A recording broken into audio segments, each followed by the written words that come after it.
الحمد لله رب العالمين الرحمن الرحيم مالك يوم الدين إياك نعبد وإياك نستعين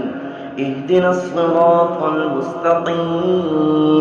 صراط الذين أنعمت عليهم غير المغضوب عليهم ولا الضالين.